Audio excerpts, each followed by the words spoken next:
Bom dia, meus queridos alunos do sétimo ano. Prazer imenso estar com vocês aqui novamente. Vamos de correções de exercícios do Renascimento. Questões lá do nosso livrinho, lá do nosso material. Cadernos para acompanhar as correções, livro para fazer os acompanhamentos necessários. Correções de exercícios, Renascimento. Professor Marcos, disciplina de História. Vamos lá com a nossa primeira questão. Sobre o Renascimento. Responda o que foi, onde e quando começou. O que foi o Renascimento? Um movimento cultural que valorizava o homem como centro das coisas. Onde? Nas cidades italianas. Depois houve uma expansão para outros países do continente europeu. Quando? Século XIV. Depois passou para o século XV e foi até o século XVI. Letra B. Quem financiava os artistas e estudiosos do Renascimento? Eram os chamados de mecenas. Pessoas ricas, como banqueiros, comerciantes, membros da igreja, a nobreza, que patrocinava a realização de obras de artes. Patrocinava os estudiosos. Letra C. Com que objetivo esses mecenas financiavam os artistas do Renascimento? Para ter prestígio, para ter reconhecimento, para ter um status na sociedade, dizer, eu financiei esse artista, essa obra, eu que patrocinei, ou seja, se valorizar o artista, mas principalmente se valorizar. Questão 2, com base nas fontes 1 e 2, responda. Fonte 1, detalhe do afresco, a criação do homem de Michelangelo. Fonte 2, que obra de arte é o homem, tão nobre no raciocínio, tão vário na capacidade, em forma e movimento, tão preciso e admirável, na ação é como um anjo, no entendimento é como um Deus. A beleza do mundo, o exemplo dos animais. Letra A. Quem são os personagens representados na fonte 1? Quem são esses personagens retratados? Quem é esse primeiro aqui? Esse primeiro, Adão. Esse segundo, Deus. Quem são os personagens? Como os personagens da fonte 1 estão representados? Representados com corpos musculosos, com fisionomias de cumplicidade, de admiração, aquela relação de aproximação de pai para com filho, mas principalmente com características humanas. Letra C. Que característica do Renascimento se pode perceber na fonte 2? Antropocentrismo. Aqui diz que obra de arte é o homem, tão nobre no raciocínio, tão vário na capacidade, em forma e movimento, tão preciso e admirável, na ação é como um anjo, no entendimento é como um Deus, a beleza do mundo, o exemplo dos animais. Então o homem é o exemplo. Antropocentrismo.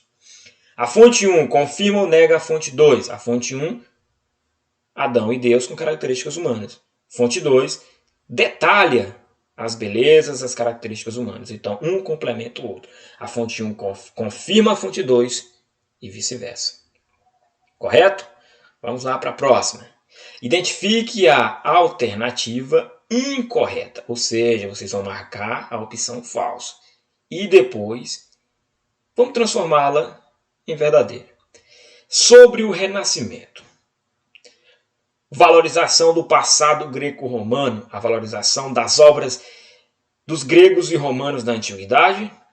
Sim. Para marcar ela? Não, porque é para marcar a falsa. Antropocentrismo, o homem no centro das atenções. Correto. Individualismo, ou seja, a valorização da capacidade individual, do talento, da criatividade de cada um. Eu tenho que desenvolver aquilo que eu sou bom. O conceito individual aqui não é eu ser melhor do que o outro, mas eu desenvolver ao máximo aquilo que eu sei fazer. Então, questão 3, letra C também é correta. Você vai marcar ela? Não. Estamos marcando aqui somente para diferenciar uma visão do tempo segundo a qual o tempo pertence a Deus. Por isso é pecado emprestar dinheiro a juros. Falso demais. Aí vocês vão lá, marquem a letra D. Vamos transformá-la em verdadeira. Uma visão do tempo, segundo o qual o tempo pertence a quem? Ao homem. Por isso, não é pecado emprestar dinheiro a juros. Não é pecado. Aqui está dizendo que é pecado. É o contrário. Não é pecado emprestar dinheiro a juros. Então, questão 3, letra D. Vamos para a questão 4. Identifique novamente a opção incorreta, a falsa. E justifique por quê. O homem medieval guiava-se pelo ritmo da natureza, levantava com a luz do sol e parava de trabalhar quando anoitecia. O que vocês acham? Verdadeiro ou falso? Essa é verdadeira, mas não é para marcar. O homem renascentista acreditava que nada podia mudar seu destino e que ele já tinha sido traçado por Deus. Olha só. Verdadeiro ou falso? Essa letra B. Essa letra B, ela se enquadra como falsa. Por quê? O homem renascentista acreditava que nada podia mudar o seu destino? Não. Para eles, o destino não vinha traçado por Deus, pois a própria pessoa ela vai escolher o que fazer da sua vida. Então são as suas escolhas pessoais que vão traçar toda a sua trajetória de vida. O homem renascentista acreditava que ele mesmo poderia mudar o seu destino, uma vez que ele próprio traça esse destino. Vamos lá para a letra C. Com o crescimento do comércio das cidades, surgiu a necessidade de calcular, dividir e controlar o tempo, correto? Letra D, a expressão tempo é dinheiro, nasceu durante o Renascimento e é muito usada até hoje. Corretíssima também. Então, a questão 4, letra B. Parabéns a quem acertou. Em dupla, questão 5. Como não é possível nesse momento, cada um faz o seu, individual, com calma, com tranquilidade. Leia com atenção os versos a seguir do poeta português Luís Vaz de Camões. Lembrando que aqui nós já temos uma das características de expansão do Renascimento. Não mais somente já agora na Itália. Aqui no caso, Luís Vaz de Camões, em Portugal. Vamos lá. Amor é fogo que arde sem se ver. É ferida que dói e não se sente. É um contentamento descontente. É dor que desatina sem doer. Mas como causar pode ser o favor? Nos corações humanos, amizade. Se tão contrário a si é mesmo o amor. Camões, grande poeta português. Vamos lá. O que é o amor para o poeta? O que é o amor? O amor para ele é algo contraditório, porque ao mesmo tempo é fogo que arde e não se vê, é um contentamento e descontente. Então o amor é algo contraditório para o autor. Letra B. Nesses versos, o poeta se refere a um amor filial, fraternal ou entre namorados. Um amor entre namorados. É fogo que arde sem se ver. É ferida que dói e não se sente. É um contentamento descontente. É dor que desatina sem doer. Então é um amor entre namorados. O que é amor para você? Expresse sua opinião por meio de desenhos, um texto, uma poesia ou um pequeno vídeo. Então aqui é com vocês. Usem a criatividade. Façam desenhos, textos, poesias, vídeos falando sobre o que é o amor. Vamos lá, continuando. Questão 6. Temos aqui um jogo de palavras cruzadas invertido. O desafio é elaborar em seu caderno as dicas que resultam na cruzadinha. Aqui nós temos aqui o 1. O Príncipe. Alguém lembra? O Príncipe, livro de quem? Quem foi que escreveu o livro O Príncipe? Nicolau Maquiavel. Vocês coloquem. O Príncipe, Nicolau Maquiavel. Tópico 2. Michelangelo, conhecido como poeta do corpo. Tópico 3. Dante Alighieri, autor da Divina Comédia. 4. A Última Ceia. A Última Ceia, de quem é? Leonardo da Vinci. 5. Cervantes, autor de Dom Quixote. 6. Camões, autor de Os Lusíadas. 7. Individualismo, uma das características do Renascimento. Valorizar o talento individual de cada um. 8. Nós temos geocentrismo, a Terra seria o centro do universo e o Sol giraria em torno da Terra. Essa teoria base da Idade Média. Nós temos o 9, Galileu Galilei. Ele provou a teoria do heliocentrismo, que o Sol é o centro do universo e que a Terra gira em torno do Sol. Nós temos Florença, centro cultural. Em qual período? Florença, centro cultural do 400. Nós temos heliocentrismo, teoria aprovada, testada, comprovada por Nicolau Copérnico e por Galileu Galilei.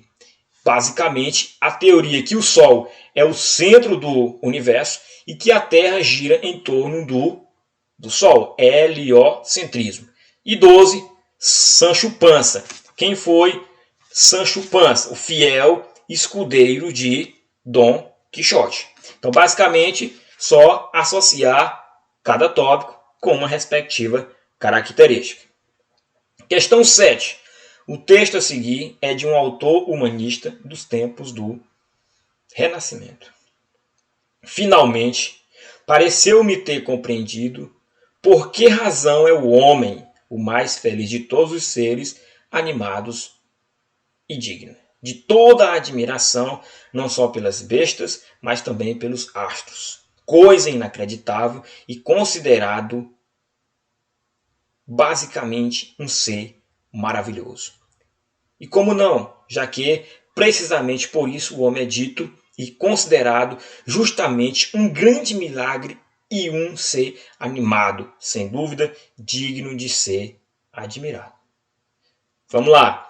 Qual é o assunto do texto? O que o texto fala? Qual a principal característica desse texto? Ele fala de quê? Apresenta o quê? O que esse texto traz de interessante, de novo, de inovador? Fala do homem em que aspectos? A grandeza do homem, um ser feliz, digno de admiração. Nós temos aqui, portanto, o antropocentrismo. Letra B. A qual das características do Renascimento podemos relacionar essa fala de Pico della Mirandola? Antropocentrismo. O que é o antropocentrismo? O homem no centro. Beleza, exaltações, desenvolvimentos, valorizações, controlador do seu próprio tempo. Um homem com características individuais próprias de uma possível superioridade. Para o autor, o homem é a medida de todas as coisas. E para você, o que é o ser humano? O que é o ser humano para você? Uma pessoa que tem sentimentos, que age, que controla, que executa ações, que manipula experiências e resultados, usa a sua criatividade, desenvolve criações, aprimoramentos, está, portanto, em constante transformação. A questão 8, basicamente, fácil demais. Observe as imagens e responda. Nós temos aqui, nesse primeiro quadro, na fonte 1, nós temos o quê? Nós temos aqui a Terra, ou seja, a Terra está no centro. Essa teoria é a do geocentrismo durante a Idade Média. Nessa outra, na fonte 2, nós temos o que na fonte 2? O Sol no centro, ou seja, o heliocentrismo. Fácil demais. A Terra está no centro, geocentrismo. O Sol está no centro, heliocentrismo. Essa é a primeira concepção da Idade Média, essa é a segunda concepção do Renascimento. Letra A. A fonte 1 representa qual teoria? A fonte 1, geocentrismo. Certo? A fonte 1 representa uma teoria. Qual é ela? Geocentrismo. A Terra no centro do universo. E que a Lua e os planetas giravam em torno da Terra. Letra B. E na fonte 2, que teoria está sendo representada? O heliocentrismo. O Sol no centro e os planetas girando em torno do Sol. Qual delas era defendida pela Igreja? Defendida pela Igreja, a fonte 1. Qual foi comprovada por Galileu Galilei? A fonte 2. Correto? Fácil, prático, sem nenhum problema, sem nenhuma dificuldade. A Terra está no centro, geocentrismo. O Sol está no centro, heliocentrismo. Tranquilo? Vamos para a próxima. Leitura de imagem. A última ceia, frontal do altar pintado sobre madeira. Espanha, século XIII. Autor desconhecido. Fonte 2. A última ceia de Leonardo da Vinci. Qual período de tempo? Nós temos século XIV, século XV. Refeitório do convento de Santa Maria della Grazia, Milão, Itália.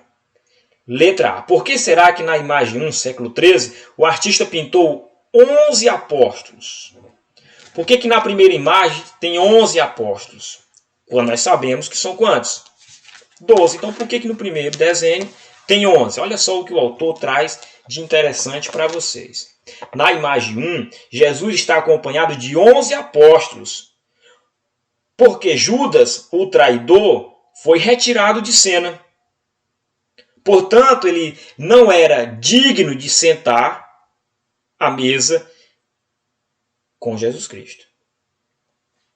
Basicamente por isso. Então, o apóstolo ausente, Judas, o traidor. Por quê? Que só tem 11? Porque Judas o traiu, então não era digno de fazer parte da representação do desenho.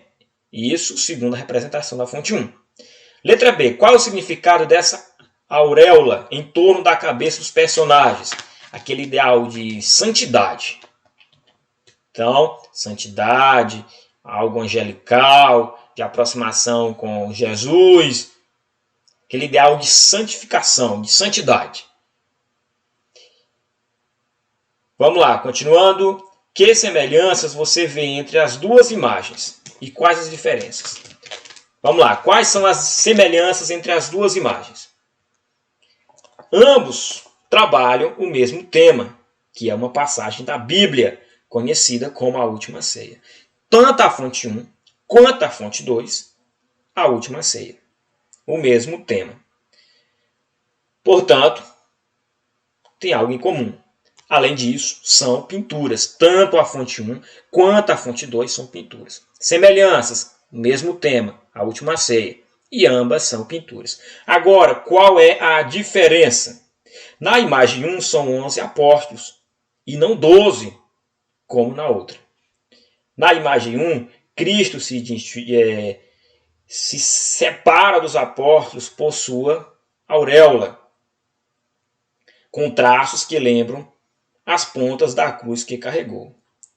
Já na imagem 2, nenhum personagem é representado com auréola. Aqui, basicamente, um outro ponto do Renascimento. Vamos por partes. Fonte 1, 11 apóstolos, auréolas, santidades. Fonte 2, 12 apóstolos, sem auréolas, características humanas, antropocentrismo. Renascimento, inovações. Se percebe-se que até na fonte 2, a forma como os personagens são colocados é diferente. Não existe uma ordem pré-estabelecida. Os apóstolos conversam, interagem, apresentam expressões corporais na fonte 2, enquanto que na fonte 1, tudo padrão. Nos mínimos detalhes. Você percebe mudanças no modo de representação da figura humana de uma imagem para outra? Sim. A fonte 1, características estritamente religiosas. Já a fonte 2, características humanas, antropocentrismo, os gestos. Nós temos até a perspectiva. Não sei se vocês já perceberam, na fonte 2. Vocês percebem a imagem com fundo. Uma imagem com ideal de profundidade. Qual é o nome dessa profundidade? Perspectiva. Característica de qual movimento? Renascimento. Além disso, humanismo. Nós temos o que mais? Antropocentrismo. Gestos, expressões, emoções e sentimentos. Enquanto que na fonte 1, padrão religioso, na fonte 2, padrão renascentista. Em qual das imagens a figura humana é representada de forma mais realista? A fonte 1 ou a fonte 2? Sinceramente, fonte 1 ou a fonte 2? Mais real possível? Fonte 2. gestos, expressões, ordenamentos, profundidade, perspectiva. Jesus, sim, é aquele ideal de somente santidade, mas também com características humanas. Parabéns a quem acertou. Vamos continuar. O texto a seguir foi retirado de uma carta de Leonardo da Vinci ao Duque de Milão, Ludovico Sforza, seu mecenas. Leonardo da Vinci, por ele mesmo. Meu ilustríssimo senhor, conheço um modo de construir pontes bem leves, resistentes e fáceis de transportar, com as quais possa perseguir o inimigo e, se for o caso, escapar dele. Posso fazer também canhões muito práticos e fáceis de transportar, que lancem pedriscos em forma semelhante a uma tempestade, e com a fumaça gerada se pode causar grande terror e confusão no inimigo. Se se tratasse de uma batalha naval, sei como fazer inúmeras máquinas para o ataque e a defesa, e navios que resistem ao fogo potentíssimo de canhões, a pólvora e a fumaça. Posso construir carros cobertos, seguros e indestrutíveis que, abrindo passagem entre os inimigos com as suas artilharias, acabariam com as tropas, por mais numerosos que fossem. Em tempos de paz, creio que posso ser plenamente útil como qualquer outro arquiteto quanto à edificação de prédios públicos e particulares, e no trabalho de levar quanto à edificação de prédios, basicamente algo grandioso. Posso fazer também esculturas em mármore, bronze e barro, e ao mesmo tempo pintura, como em qualquer outro lugar. Seja quem for, como for, quais temáticas ele se coloca como capaz de realizar. Além disso, pode-se esculpir o cavalo de bronze, que seria glória imortal de uma feliz lembrança do Senhor, seu Pai, e da ilustre casa de Sforza. Então ele basicamente está fazendo uma propaganda das suas capacidades construtivas, que ele é capaz de fazer. Leonardo da Vinci por ele mesmo, o próprio texto deixa bem claro. Ele traz aquilo que ele é capaz de fazer, de realizar. Que tipo de carta é a que Da Vinci escreveu sobre ele mesmo? Que tipo de carta é essa? Nós temos basicamente aqui uma carta de apresentação das suas qualidades. O que ele é capaz de fazer? Ele mesmo está descrevendo uma carta de apresentação de Leonardo da Vinci. Leonardo da Vinci por ele mesmo. Localize em qual ou quais itens Da Vinci apresenta-se como engenheiro militar. Então, onde nós temos aquele ideal de engenheiro militar? Nós temos nos itens 1, 4, 5 e 6. O que no 1 diz? Conheço um modo de construir pontes bem leves, resistentes e fáceis de transportar. A 4, posso fazer também canhões muito práticos e fáceis de transportar que lancem pedriscos de forma semelhante a uma tempestade. Vamos lá, o 5 é uma batalha naval, sei como fazer inúmeras máquinas para o ataque e para a defesa, e navios que resistam ao fogo potentíssimo de canhões, a pólvora e a fumaça. E o 6, o que o 6 traz? Posso construir também carros cobertos, seguros e indestrutíveis, que, abrindo passagem entre os inimigos com as suas artilharias, acabariam com as tropas, por mais numerosas que fossem. Então, os aspectos militares de ataque e defesa, como também formas de se locomover para atacar e se defender de forma mais interessante.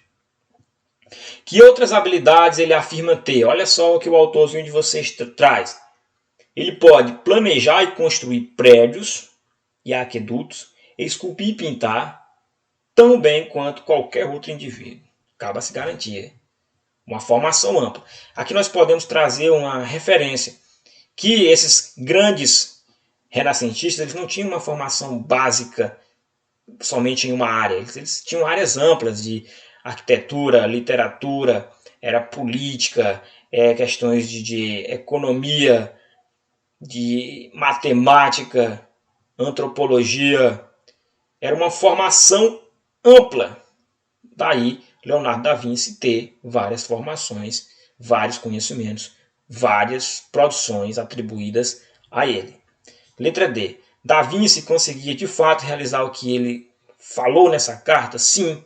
Ele era, olha só, pintor, escultor, arquiteto, cientista, engenheiro e inventor. Então, logicamente que ele vai ter capacidade de fazer tudo isso que ele está falando.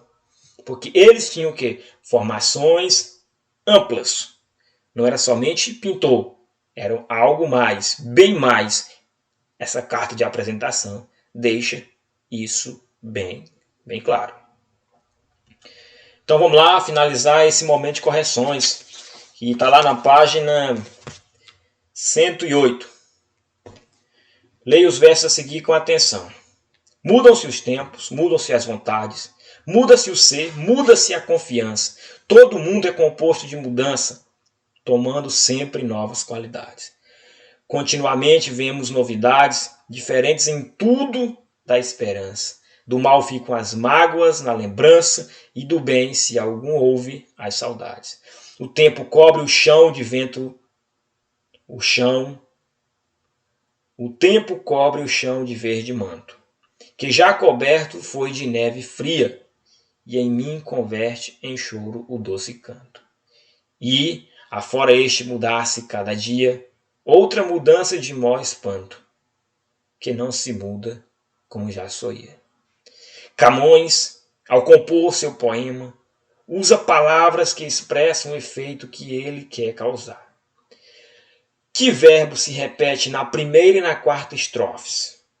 Qual é o verbo que se repete na primeira e na quarta estrofe? O que vocês colocaram aí? Qual é o verbo que se repete? Vamos lá? Mudam-se os tempos, muda-se o ser. Todo mundo é composto de mudança. Então qual é o verbo? E, afora este mudar-se cada dia, outra mudança faz de mó espanto, que não se muda já como soia. Então qual é o verbo que se repete? O verbo referente a mudar. Mudança. Letra B. Que efeito a repetição desse verbo causa no leitor? Olha só. O poema fala das constantes mudanças que ocorrem no mundo. E o verbo mudar, ao se repetir ao longo do texto, enfatiza essas mudanças que o poeta quer destacar. Então ele repetiu o verbo várias vezes, dá a entender que essa mudança é importante, que acontece com frequência, que tem transformações, que tem consequências, que podem ser boas ou ruins, mas muda, consequências, mudanças constantes. Questão 2. O poeta usa no soneto as palavras mó e soía. O uso dessas palavras é um indício de que o poeta viveu muito tempo atrás? Sim, palavras antigas. Olha só, vamos lá. Sim, pois essas palavras são tão antigas que já caíram em desuso. Não são usadas mais. Tempo era diferente. Renascimento, período da idade, início da idade moderna. Nós estamos na idade contemporânea. Então são tempos diferentes. Palavras caem em desuso, outras palavras surgem. Então, mó e soía em desuso, porque tempos históricos diferentes. Questão 3. Releia os versos sublinhados no soneto e responda.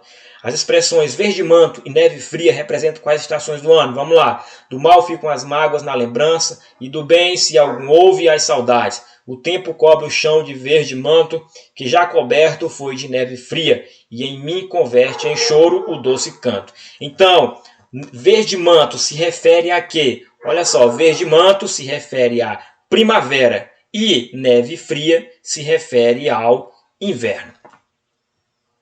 Que recurso o poeta usa para marcar a passagem do tempo? Ele marca a passagem do tempo por meio das estações do ano. Então, as estações do ano, forma de se marcar o tempo. Então, nós encerramos aqui esse momento de correções. Dizer que sempre é um prazer estar com vocês, que nós possamos, juntos, de mãos dadas, construir conhecimentos críticos e reflexivos. Podem diariamente estar nos questionando na nossa plataforma virtual, pedindo materiais novos, referências novas para ampliarem o conhecimento de vocês. Finalizamos esse momento de correções. Um abraço a todos e até a nossa próxima videoaula. Bons estudos. Sigam focados no ensino-aprendizagem. Até mais. Um abraço a todos.